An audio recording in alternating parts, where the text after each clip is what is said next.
Well, good evening and welcome to our virtual Wayland Library event. Tonight we're excited to have Cindi Jacobs, the mindful organizer, here to present a spring refresh talk about home and garden organization. For nearly 2 decades, Cindi has been transforming homes and gardens through her business, Simply Done.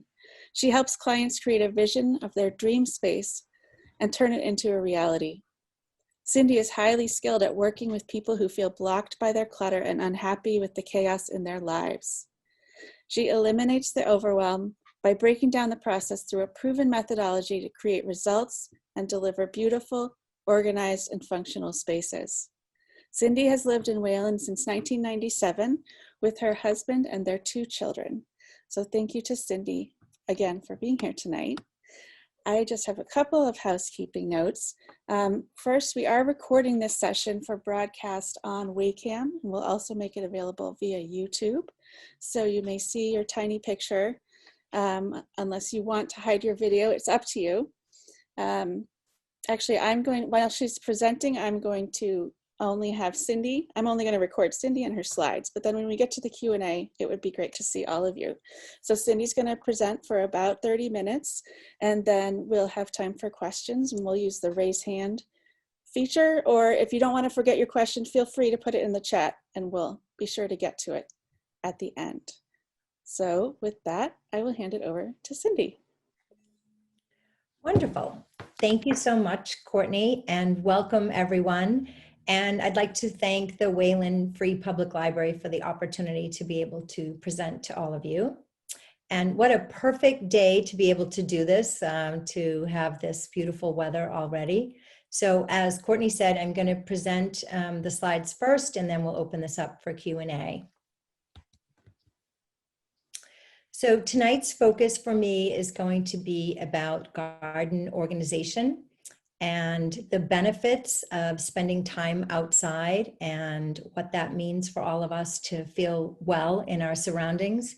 And we're going to talk about outdoor living and making and creating spaces and how you go about that. So I'm going to give you some ideas of a process in order to figure out how that's going to work best for you.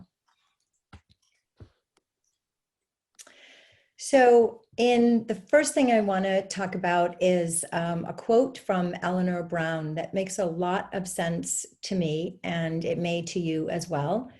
Clutter is not just physical stuff, it's old ideas, toxic relationships, and bad habits. Clutter is anything that does not support your better self. And I really, truly believe that this speaks volumes.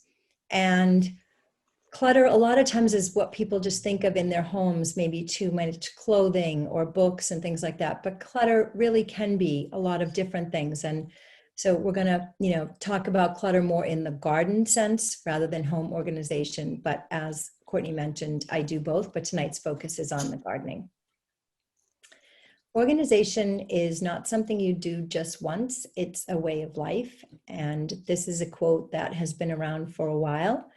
And to explain it a little bit further, it's if you've had a professional organizer come into your home or you've done organization, you know that it isn't something that you did just the one time, because we live our life and we're in our homes. And so it's a constant source of energy and productivity and activities. And so we need to be able to maintain that. And so to look at it and say, oh, I organized my whole home, it's done. Well, you really need to sort of think about it. It's more a way of, conditioning yourself to live that life productively and continuing to support your better self. The quality of one's relationships is a better way to think about life and your lifestyle rather than quantity. So when they talk about quantity versus quality with Americans, a lot of times it's buy more, get more, do more. It's kind of been one of those things, you'll hear that expression, keeping up with the Joneses. And if you look at things on a quality perspective, and even in today's environment, especially everything that's happened in the past year, we're so much more now thinking about the quality of one's relationships, one's life, one's friendships, rather than the quantity of our stuff. And so in tonight with organization, I'd like you to think about what's the vision you have for your life, specifically with all that's happened. And I think all of us are trying to crave that outdoor space, that lifestyle. And part of that vision for our life includes spending time outdoors and feeling good about it. So some of the benefits of spending time outdoors, being outdoors boosts your energy. And a way to think about this is, I thought about when we were children and growing up, our parents or caregivers, if we made the expression, I don't know about most of you, but if I said I was bored, that did not go over well at all. And it was, get yourself outside, and you literally were kind of pushed out the door. And what you did out there was anything from, playing in the dirt to playing games, running around with your friends, doing anything. But all of a sudden, your boredom and your lack of energy really boosted right up. And so think about those age when you were young and going outside and just your energy levels were really high. And then we got into our late teens and high school age, and it was kind of not cool for a little bit. And then we got into the 20s and 30s, and it was kind of that rat race, that wheel that we don't ever get off, and we just keep going and going. We want to climb the corporate ladder, etc. And what happens is you realize again, then when you have children, to get back outside and increase that energy. So it's kind of really comes full circle. Daily dose of vitamin D. Our primary care physicians usually run on our annual exam blood work. And about 10 years ago, it started where the physician would say, oh, you low on your levels of vitamin D. And next thing you know, you get a prescription, or depending on the dose you needed, you have to go out and buy some vitamin D. And 90% of vitamin D comes from just the sun and being outside. So it's a great way to get one of the benefits in just a simple way of being outdoors. Free aromatherapy. The aromas from the plants and the flowers that are outside are amazing. And you get those for free once you plant these different perennials or annuals. Think about pine trees and that scent and what that brings for you. Roses also have scents. Lilies. One of my favorites is lavender, and lavender is known to calm your senses. And so it's really nice to be able to surround yourself in an environment that gives you that aromatherapy, that gives you some of the feelings that you want. And enhances creativity and restores focus. Most of us are spending a lot of time on these Zoom calls. And what we have learned is that we need to get up and do something different. And when we do that, and when we take ourselves outside, it takes you into another environment, so that if you go outside for 20 minutes, for instance, and you come back in, all of a sudden you feel like you have a fresh perspective and you want to be able to think of things differently and be more creative. The other thing when it enhances creativity is if you sit outside and spend some time, of course, in a environment that is suitable for you in your space, you get a new perspective, new ideas come floating in, new possibilities, just from sitting outside and changing your environment. So it's a great way. And they say 20 minutes outside is equal to a cup of coffee. So for those of you who drink coffee and want to decrease that, going outside for 20 minutes might make all the difference. So garden organization, like home organization, has some very similar processes to get to the goals that you want.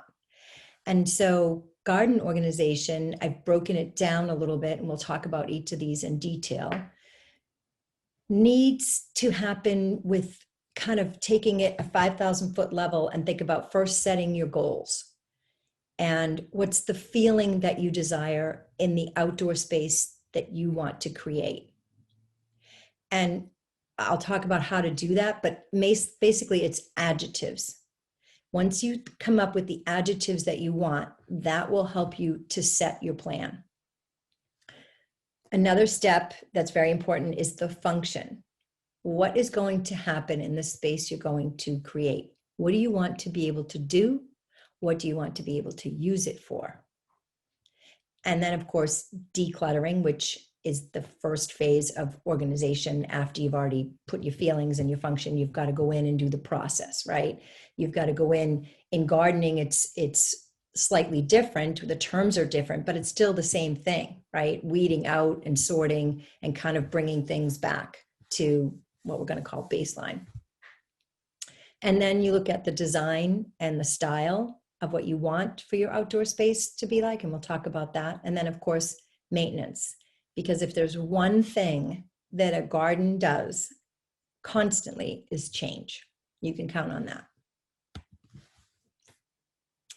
So to talk about the feelings, the first step, what I have people do is walk around, examine the outside of your home, and think about a particular space that you want to work on. So say you want a seating area to just sit and maybe read or just enjoy some time or a beverage. What are the adjectives in the space that you're in right now? And list those, write those down. How do you feel? Does it feel chaotic? Does it feel inviting? Does it feel, what are those adjectives, whatever they are? And then think about what are the adjectives that you want? Because if they don't match right now, and that's probably part of the reason some of you are in this particular seminar, you want to make a change and you want those feelings to be the feelings that you desire. And remember, this isn't the feelings that, you know, your neighbor wants, or maybe they have a totally different garden or a totally different idea. This is for you. This is for yourself. And then you list those adjectives. That's part of the plan, because you're going to need to refer back to those to make sure you're still making the space that you want. So list the adjectives by uncovering your feelings. And what will happen is that will help you to determine the colors that you're going to use. So for instance, in this picture, there are lots of different colors. And the feelings that you may have looking at this might be different than the feelings that I have.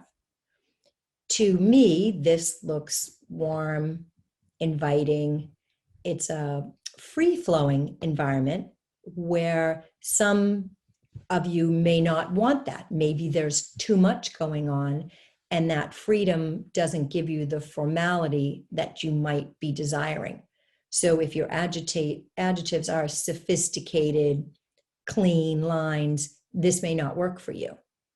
If your adjectives are, you know, welcoming, calming, free, natural, this is very natural, different plants, that may be more what your feelings are. So determining that and opening it up and brainstorming and thinking about it. The other part in feelings also leads you to, we talked for a second about color. If you are more of a monochromatic person, maybe you just want all whites and greens, or maybe you just want all nature, evergreens and just green plants. And so all of those will help determine what the feelings are, because they also help determine the style that you want. You know, this is a little bit eclectic. If you notice, there's a pillow and a blanket on the chairs, and those two don't match. And so some people, that may not work for their brain and for what they want. So that's a bit about feelings. The next step that we're going to talk about is the function. What do you want for the space? So when you go out into your yard and you're doing the examination, think about the location and the function that you want to achieve. So if you're in your backyard and your location is a patio like this, it's a teak patio, but it's a patio, and the function is to have a fire pit, then you got to think about what else will you have with that, and how will that work? How do you see yourself? Is it entertaining like this is, more seating? Is it just for you and one other person, or is it just for you? And then the difference between the hardscape and the softscape. Hardscape would include walls. It includes the brick that's here. The fire pit is part of the hardscape. The flooring is part of the hardscape.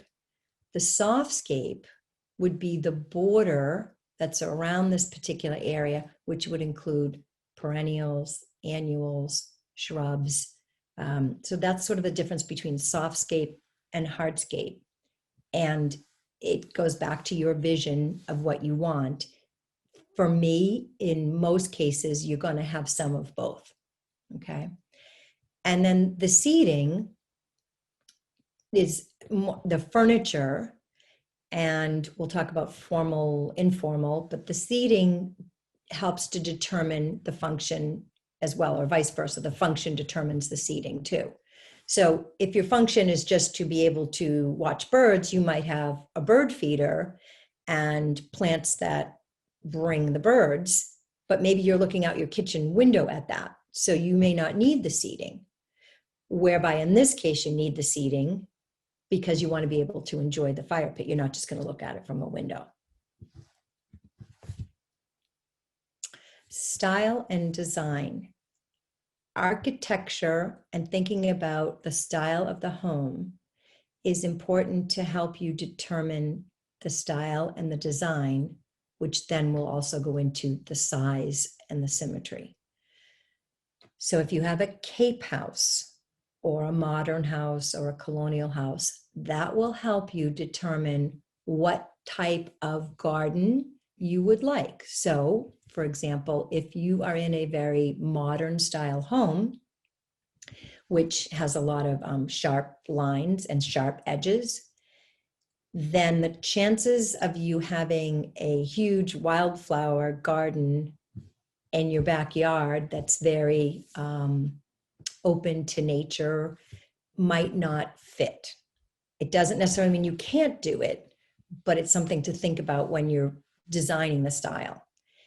And if you have a very country cottage type style cape house, then perennial gardens and more free-flowing gardens would fit. In this photo, it's a patio that's on the side of a house that they were using temporarily. The furniture is rather large. The windows are large. The home is large. So to have these planters that have the mandevilla and they have the posts to help them made sense to help sort of bring it in a little, tie it in to make it a cohesive arrangement rather than having a short stump little plant or little plants, although in the spring you don't get as much of the height, but it's more thinking about what's going to be the best style and design to fit with what you have, because working with what you have is really important as you're going into the process, right? And the size here, the height and the symmetry worked for this particular design. Two other things to consider with style and design are the conditions and the type. So the conditions include your soil, which we're not going to get into all the soil options, but thinking about if you're on a rocky hill in your backyard, those conditions are going to help dictate what you can and can't use there. Because if you have runoff and you have smaller plants or just smaller perennials, you're going to not be able to help stop some of that runoff. So the conditions and the soil. The other condition, which is hugely important, is the amount of sunlight and how you're going to water, how you're going to take care of things. Sun or shade garden dictate the type of plants that you can have.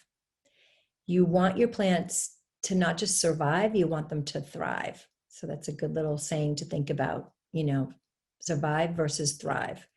And the conditions make a difference. So when it says on a plant, it's full sun, and you plant it in a shade garden because you really like that plant, you're most likely setting that plant up to not thrive. And it's either not going to grow or it isn't going to do what you want, because that's why they put those things on the outside of the plant, because it really is important to look at what conditions it requires. Here in this picture is an informal setting with 2 chairs, and they are a plastic Adirondack chairs. This is an inexpensive way to get a seating arrangement.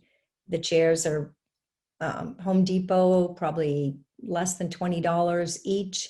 They're not going to last you very long, maybe 1 or 2 seasons, but it's an informal way to achieve something quick and easy that gives you a style or a design if you're looking for something that's more casual.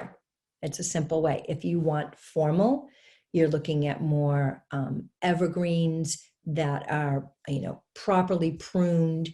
Maybe they're in a hedge format, maybe they're in straighter lines. So the beds that are done in more squares or rectangles are a little more formal, and informal is when it kind of has a curve to it. Scale and balance. The photo on the left is a house that's very dark and lots of browns. And the client here, these cobalt containers, cobalt blue, were theirs.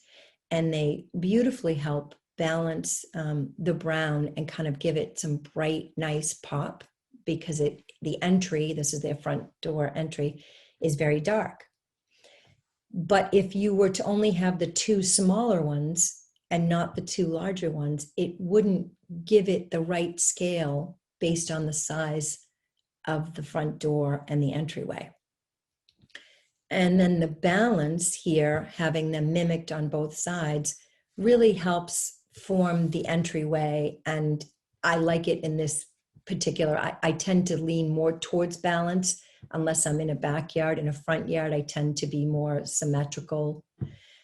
Another way to help with scale is the height, because there's height and width and depth, of course. But in here, I'm just going to mention about height. Another way to achieve it, if you've got a planter that really doesn't give you everything that you want in the height, you can use twigs. Or we use Dracaena in the smaller one. And these twigs, I don't even know if it totally captures it in the photo, but they are gorgeous and they're huge. And that helped to give it the scale that we needed. On the right is 2 planters that, again, are symmetrical. And we used pussy willows to give it a little more height against the white posts. So when you're coming into the home, to the entrance, you see these pussy willows against the white backdrop, and it really makes it pop. And so all of these things are trying to give you the adjectives and the feelings when you want, because when you come home after a long day of work or being out or volunteering, your entrance is the first thing that you see, and you really want to be able to have it say you and feel good. And these planters are a simple, easy way to be able to give you that pop, give you that feeling that you want, that you desire. So how do you do it? Well, we talked about making the plan, and the plan comes from what we talked about, which is taking the feelings that you desire, the vision that you want, writing them down, adding the function, and then making your plan by doing the steps. And so here you'll see 3 photographs. The top left is the first, the bottom's the second, and the larger one on the right is the finished product. This was a side entrance that led you down the brick path going up to a outdoor deck. The client really wanted to be able to make this consistent with the rest of the home, which you can't see. The whole backyard is a fully landscaped in-ground pool that is stunning. And when you came in this side and came across to this bed, it didn't give you that same feeling as the rest of the house. In fact, it was an eyesore and it had bothered her for a while. So they had put in the hydrangea that's to the right on the photo and didn't know what else to do, just didn't know what to do with it and where to go. So the first thing was to talk about going back to her vision and her desire, which she wanted to be able to have it be like the rest of the house and not have it be an eyesore and have it feel welcoming to take you up to the deck. So by decluttering, which was taking out the weeds, pruning back what was there, and taking this back to what we call baseline. So in landscaping, a lot of times that word is used to take what you have and get it back to what's working in the garden, what's alive, and all of the clutter and the chaos that's in there by weeding and pruning and taking out the dead. So in the second photo, we did just that, brought it back to baseline. Now you can actually see the full path. You can see the side pavers where you couldn't before, and there was lots of weeds, and some of the stuff was a little bit overgrown. So in step 3, we only planted literally 3 plants in the front, all being the same. And the other thing that we did was the hardscape, which we used river rock. And the reason we used the river rock was because it was already out in the pool area. So then what it did was achieve us back to have the cohesiveness that we were looking for. So she ultimately said that this, exactly gave her the vision, the desire, and everything that she wanted. In these photos, the 2 on the left are the before and to the right is the after. On the left top, the function and desire was to be able to sit out at their fire pit, which you can see off in the distance. There are Adirondack chairs. And this is a native garden. It had a lot of native plants. It's actually right in Sudbury. And so it's native to here. And what they wanted to was be able to sit outside and enjoy it. And they just felt like it was disorganized and chaotic and it didn't feel welcoming. And while they could still sit out at the fire pit, every time that they, turned or looked around, they didn't want to see the rest of the garden. So we revitalized it by organizing the plants, what was going to stay and what was going to go, because the native plants a lot of times can look like weeds. So you have to be careful on what you're pulling. And then we weeded and pruned what was there and then designed and augmented with new plants. And this past year, this was the year before, we actually put new pea stone and mulched it. And it came out, it was resurrected and transformed. On the left is a space that, it's the same space. On the left, it was uncared for. It was kind of depressing to look out at. The view was from a porch. So this is looking out from her porch onto this. And she didn't feel like it was an expression of her at all. And the plants had died. Then there was a lot of nothing, and it just didn't have any definition. It just felt uncared for. On the right, we got it back to being able to be vital and cared for and peaceful. And one of the goals for her looking out from her porch was to be able to see the birds in the bird feeder and watch them. And so again, it goes back to the process of taking what your desire is, what you want, the feelings that you want, and then making a plan to achieve those.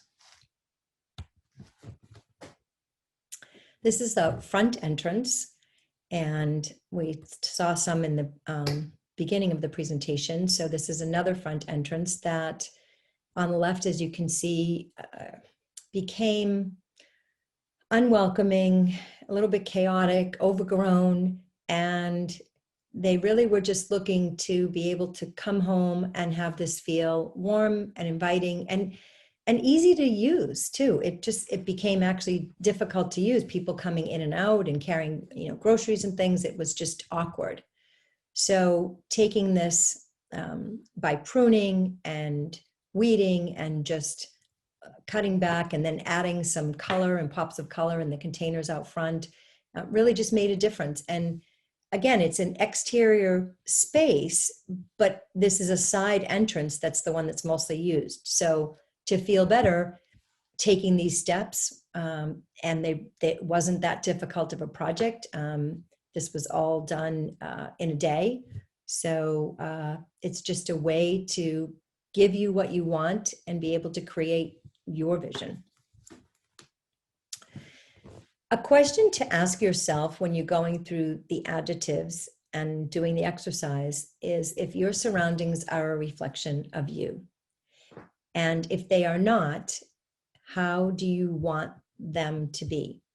And so this particular entry is the street entrance leading up to the front of the house, whereas the front of the house was done and landscaped, but the entry by the street didn't match. And so it was not a reflection of the homeowner. And she really wanted something that made her feel good. It had this symmetry and the balance, and the scale was right. Everything on the left, when they had put in, these low growing ground cover type shrubs, but the one on the right-hand side of that picture had died and they had been neglected, and they just were no longer a reflection of what she wanted, and it didn't match the rest of the house. So on the right, keeping the same bed, keeping the plants low, we were able to just put in perennials and leave space for annuals and leave space for them to grow. Because as we talked, the one thing you can be sure of with the garden is that it's going to continue to grow and continue to change. And so this space, though, then became a reflection of her and put a smile to her face, and people who came by complimented her, and she just felt really great about making this change. A little bit on design. The photo on the left is a deck, and they wanted to have seating and be able to sit outside and have a meal and spend some time just reading a book. So in this case, it was containers. You'll see on the top along the banister wall is a container as well as pots. And so it really just made the difference just to have the hanging basket and the pots to allow them to have their space. So whether you have a deck or a patio, it's kind of reading the space, going back to the architecture and what would work. On the right, the hardscape is a pool, and you'll see a perennial gardens on both the inside and outside of the black fence, and then the large rhododendrons, the pinkish purple, those were for privacy. And this particular garden is more of an eclectic style. And so while you may consider it to be formal, it's not formal. It's eclectic and it's perennials, and it's just more welcoming and inviting because it's a pool and somewhere that you're going to spend time in seasonally. Maintenance. The garden on the left is the front garden of a cape house, and it had become overgrown and didn't fall in line with the architecture anymore of the house. So this needed to have maintenance performed on it because it did have some plantings that were still good, but it just had been neglected. And so on the right, you couldn't even see the hosta behind the piece of asphalt that was there. So all of these plants needed to be taken out, the bigger ones. We did move a couple of them, and it needed to be taken back to smaller plantings to be able to see and have it be cohesive with the rest of the house. She still had her annuals, but just this one small area made such a difference and made her feel good and feel happy again. So it really doesn't have to be a big, huge space. It can be something just as small as this and something that you can just do easily to bring it back. This is another garden that was in need of maintenance and revitalizing the space. It needed to be resurrected. On the right is a porch. And so her desire and feelings were that to be able to sit on the porch, it's a screened-in porch, and listen to the waterfall feature that they had, as well as be able to look out and feel good and feel that it was a beautiful space rather than a neglected, overgrown space. Literally, you couldn't, the path in some spots, you almost couldn't pass to get to the gate. So this was a phased approach, and there also was moss here. So I don't know if any of you have removed weeds from moss, but it's a two-hand process. One hand has to hold down the moss while the other hand pulls out the weed, because if you just pull out the weed, you will lose the moss. So getting it back to basics first, so we could see what we had, and then determining what the design would look like to add plants that worked with what she already had. And one side of this was shade, and one side of this was part sun. So there really was a lot of the features that we had to use. We had to think about the conditions. We had to think about, the style of the garden, keeping in with the same. And of course, the main thing was the feelings that she wanted to have at the end of all of it. So a little bit on containers. Containers can be lots of different shapes and sizes, and there's window boxes, and there's planters that can flank the front entrance. They can be as simple as a whiskey barrel down in the middle. So there's all different types of containers, and it really just matters what you want in your style and looking at the home. But I just thought I would share with you some here. And if you're struggling at all with what to put into the containers, one of the ways that's useful is to pick a color scheme and sort of stick with that, especially if you're having an event.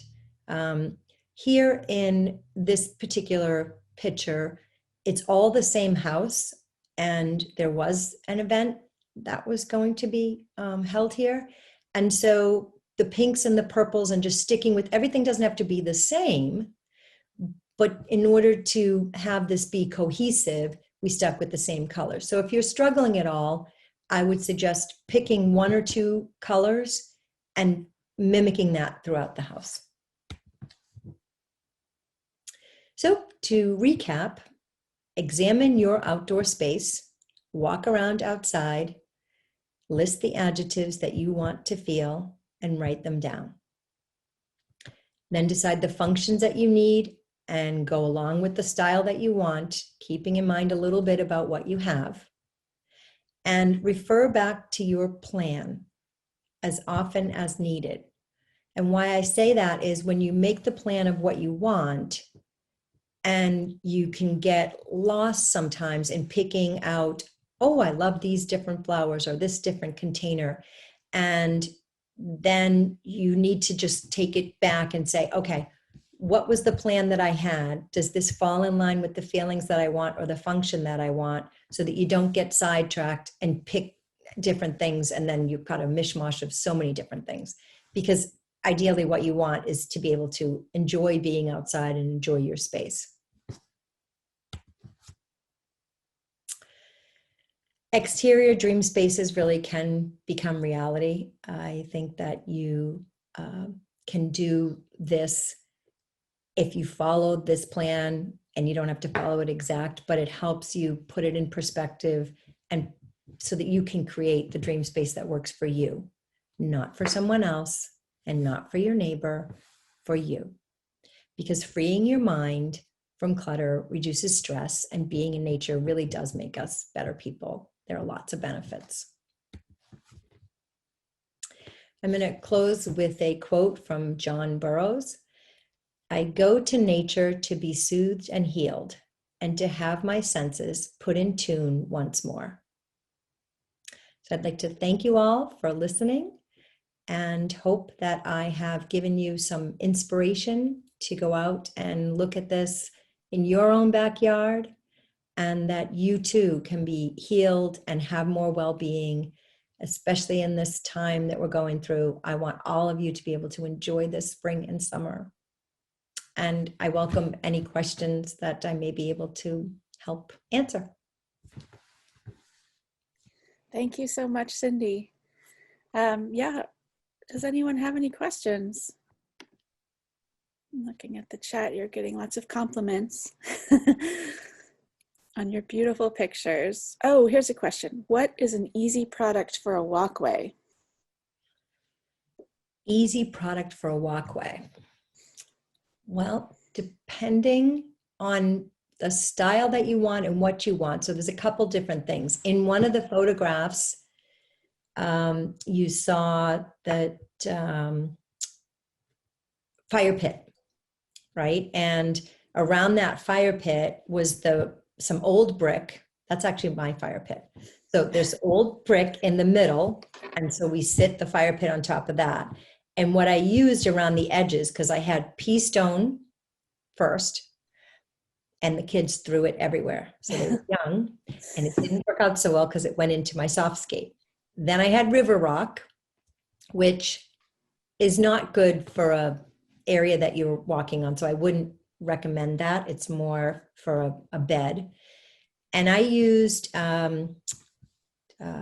teak squares. You can buy them at Christmas Tree Shop. They come 10 in a box. I want to say they're $40, $39. So that's an inexpensive way. Another is to just use flagstone or bluestone, depending. Flagstone's a little bit less expensive.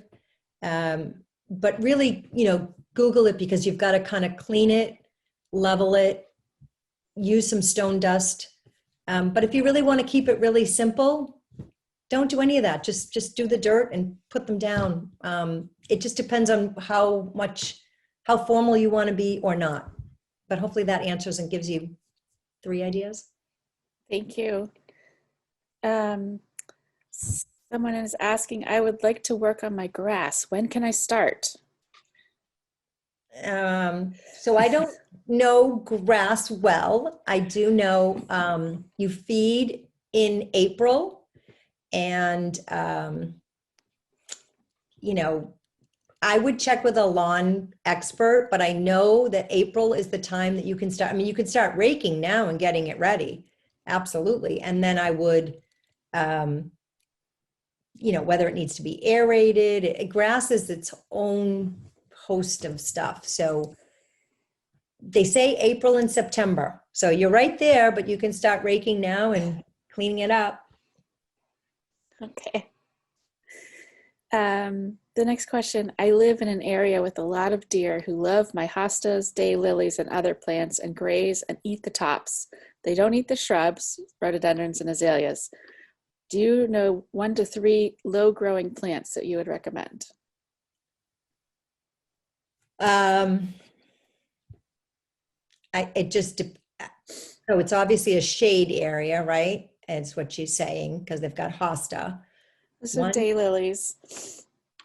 Daylilies of shade. So the deer are going to come, and that's what's so hard. There's no easy answer. I mean, there are companies out there that, like do oh deer, something like that. But the plants that don't, off the top of my head, there's sometimes some ones that say deer resistant, but then next thing you know, they ate them. So if they're hungry, they're going to eat them. But you could look at,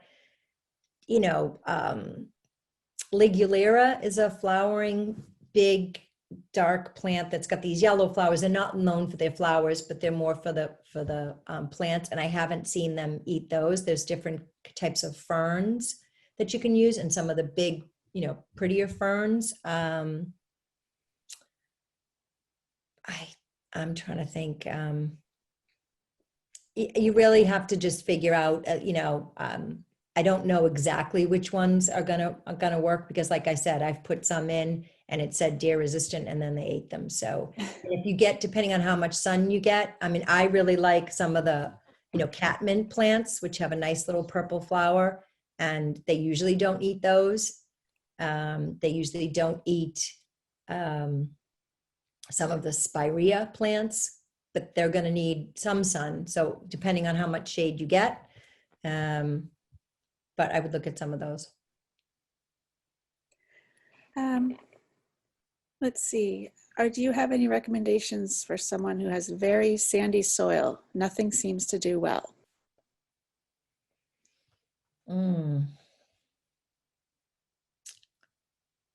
I don't know.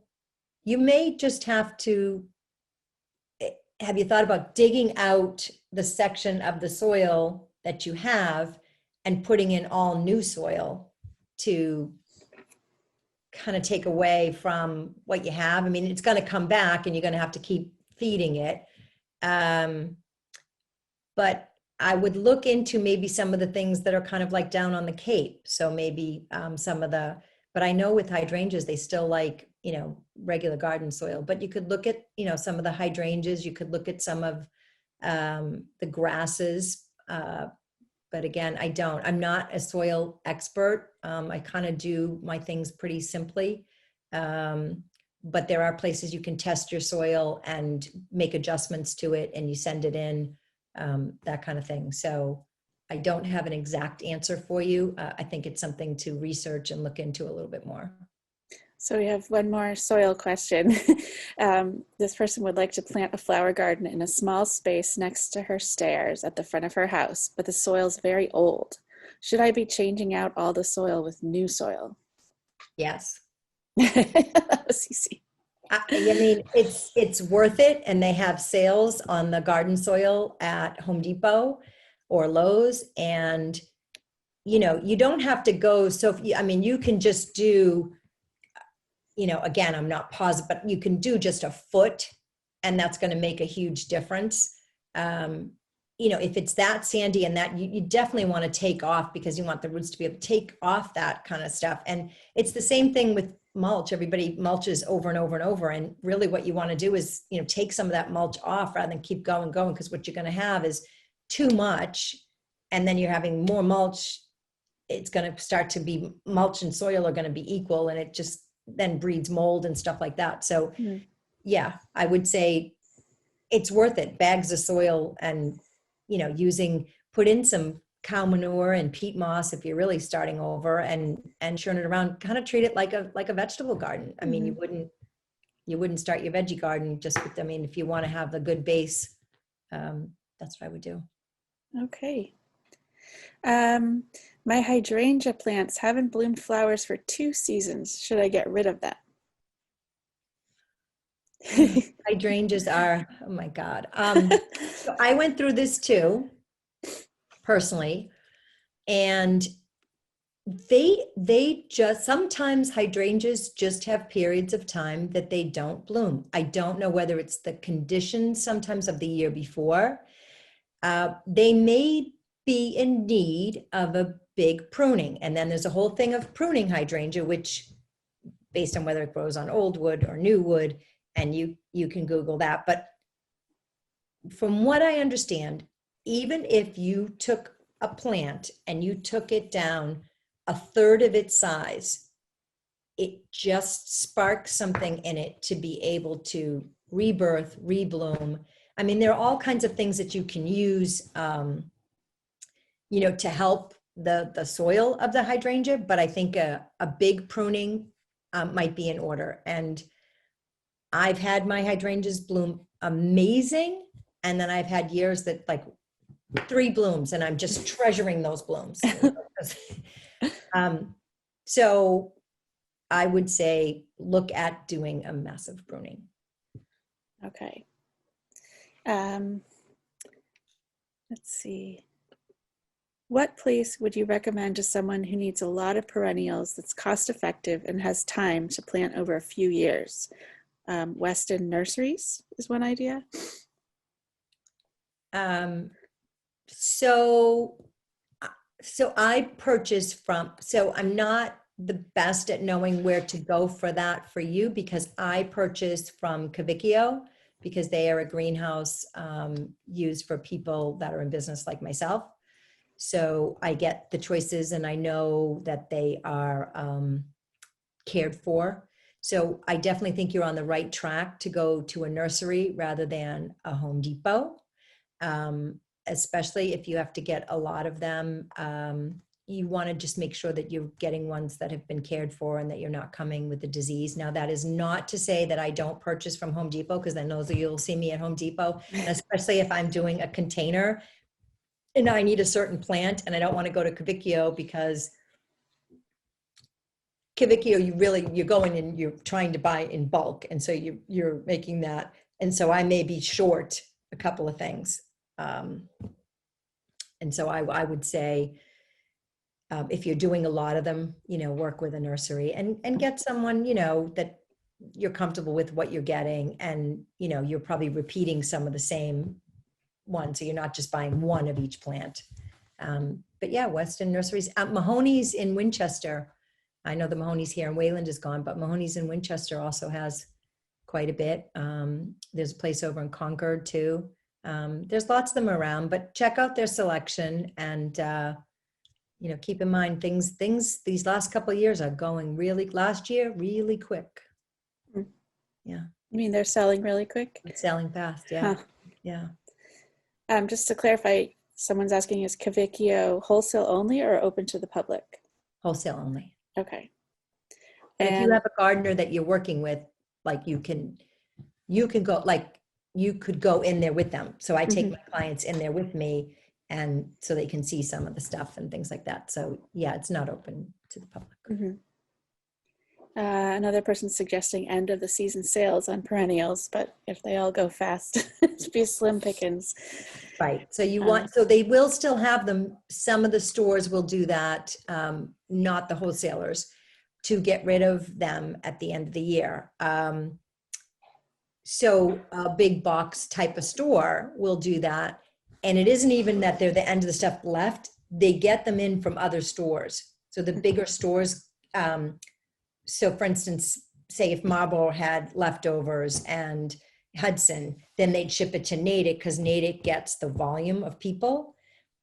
So that is a great way, especially at the end of the year, because the best time to plant is, in the spring or in the fall. I actually even like the fall, because then you already see what space you actually really have left. And don't be afraid to, split and transplant and all those kind of things. That was one thing I was going to add. I've gotten hostas when people are trying to trim down their own garden and giving them away for free. Yep.